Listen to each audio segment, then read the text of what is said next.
Hello and welcome to another Global Space Program video. And today we have very exciting news for our KZ3 crew today. But for now, before we do that, I will firstly do our course correction for our Venus 1 mission, which is going to Venus, for it to have an actual perfect trajectory.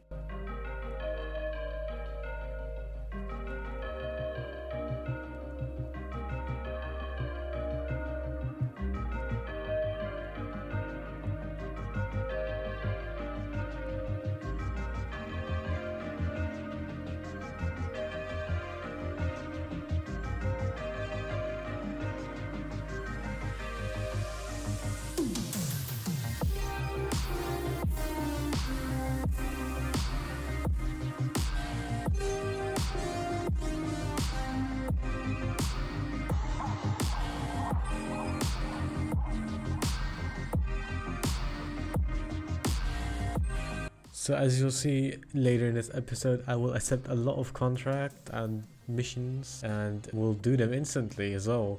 This is because we really need funds in order to fund our future spaceships and missions which are significant for our world here. So in today's video we will do a lot of contracts, like I said, as we were used to back from the episodes beforehand. And we had already done a Venus 1 correction burn for us to have a perfect trajectory, and basically this mission is all about getting funds to get to the next huge milestone by accepting all the missions, like I said. Our Lunoid 1 moonlander is slowly closing in on its lifetime, or at least expected lifetime, due to the nighttime almost arriving. So while we still could, I did all possible experiments and contracts I could do on the moon in order to get everything out of it as possible. So once it's nighttime on the moon, why am I not able to communicate with our lander? This is a pretty simple reason: because of its temperature. The heat temperature on the night side on the moon is very low, and it tends to be very low at around minus 100 plus degrees Celsius. And on the day side it'll be around 100 as well, which could have some difficulties, especially if it's the nighttime, which will basically freeze, which therefore would mean that we won't be able to communicate with it no matter how much we try or whatever we protect it with.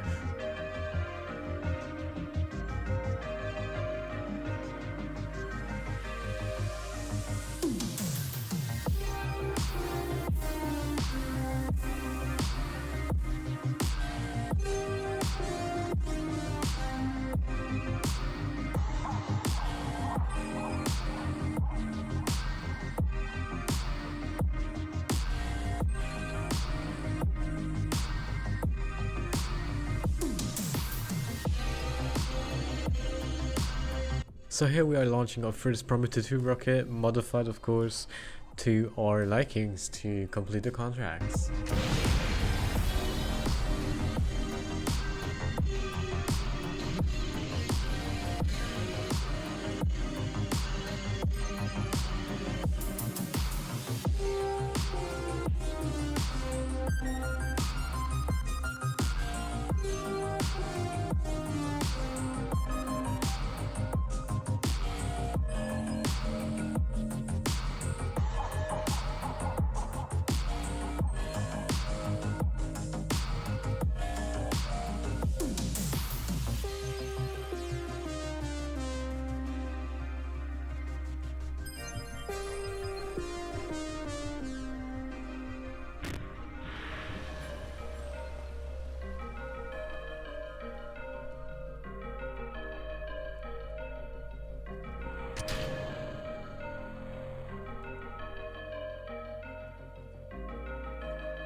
we have unfortunately got a bit of sad news. I have got the notice that one of our KSP satellites, the high Earth orbit one, lost connection to us.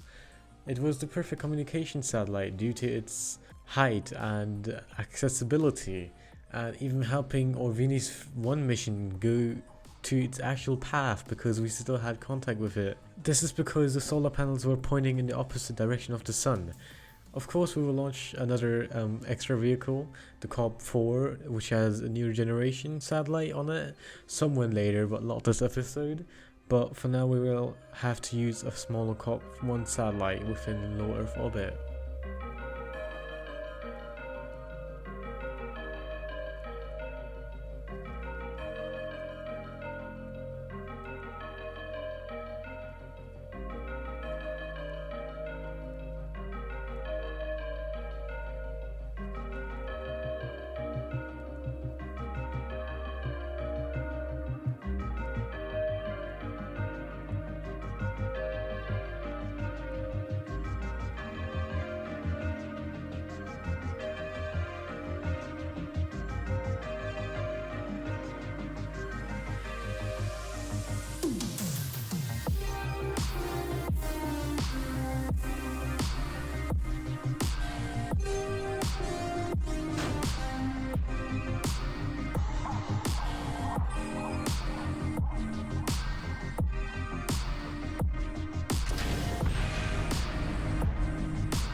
And after accepting and conducting contract after contract, we would finally move on over to our long held back news about our KZ3 crew.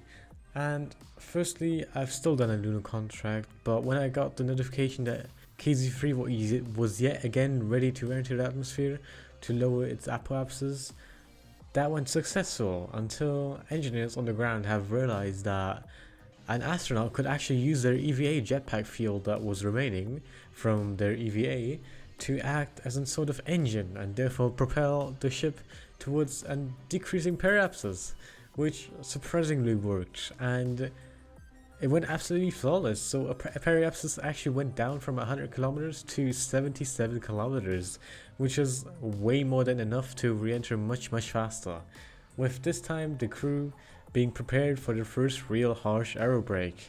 Of course, this will break us down to a complete landing right away because our apoapsis is still high, but it is definitely much better and will save us a whole lot of orbit and time especially.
So after the first aerobrake was done, we could see the huge change already in our apoapsis, and it was quite clear that we only needed one more re-entry until we ever actually land.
So, with caution, the crew went back to the surface of the Earth and landed safely with their parachute.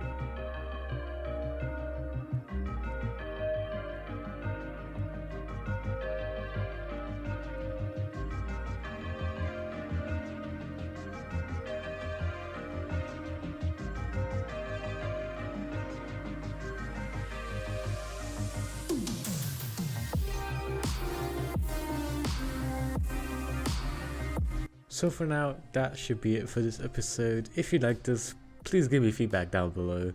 And yeah, I hope I see you guys next episode. Bye bye.